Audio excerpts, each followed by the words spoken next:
Não tem como a gente falar de educação sem a gente falar de parentalidade.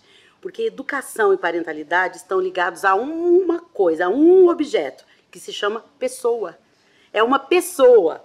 Então, parentalidade, eu estou falando de pessoas num relacionamento. Educação parental, pessoas num relacionamento que se educam para essa sociedade caótica que a gente vive. Então, educação e parentalidade estão associadas. E eu, como pedagoga, não podia deixar de fazer o link entre o papel do professor atrelado às questões da parentalidade, misturando aí um pouco de neurociência, que é o gatilho da emoção na ação pedagógica. A ação pedagógica com intencionalidade, com mediação e com a fluidez da emoção, pensando que o meu alvo é o estudante e não o objeto, que é o conteúdo. O conteúdo gruda no estudante por meio das emoções, quando eu acerto o gatilho correto. Nunca imaginei que eu fosse passar isso, mas tem um lado bom, porque eu gosto sempre de tirar a coisa boa, mesmo num cenário meio bad, eu gosto de olhar com os olhos mais positivos. E o que foi bom no meio disso tudo? Aumentou a valorização da classe, porque os pais começaram a valorizar quando eles estavam em casa com os alunos. Então, a sociedade, de maneira geral, meio que se solidarizou com os professores e passaram a olhar os professores. Eu espero que isso não volte, que isso não retroceda, que esse olhar da sociedade civil para a classe de professores continue crescente e que as pessoas, sociedade civil, continuem valorizando os guerreiros que não deixaram a educação parar nesse país.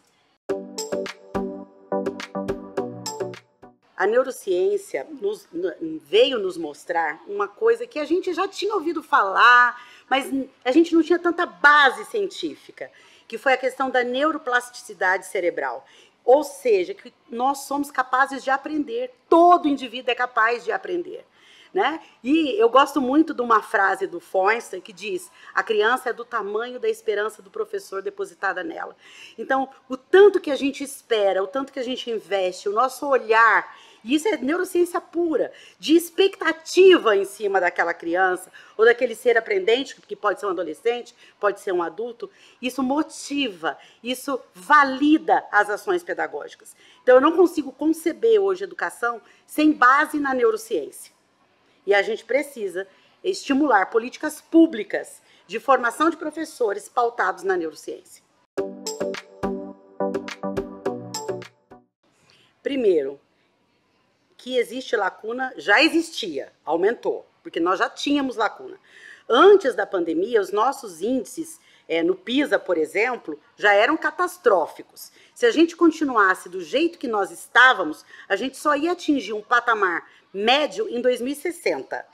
Ou seja, o que eu estou querendo dizer com isso? Que com esses 2 anos de pandemia, isso não virou gap, virou canyon. Então, nós temos, sim, um problemaço na mão. Mas eu não posso ficar focada no problema. Eu tenho que focar na solução.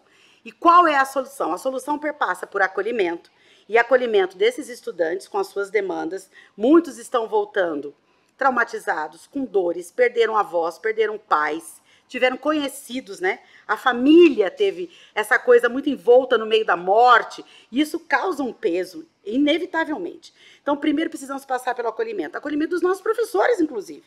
Nossos professores também tiveram essas mesmas demandas que as outras famílias tiveram, né? Nós somos seres humanos iguais a qualquer um. Então, acolhimento. Segundo, a gente precisa recuperar o tempo perdido. Como recuperar o tempo perdido? Primeiro, olhando para o sujeito, ressignificando o objeto, que é o conteúdo, intencionalidade pedagógica, bons planejamentos e olhando nos olhos dos nossos alunos. Os olhos dos nossos alunos, já dizia Fernando Pessoa, são o espelho da alma.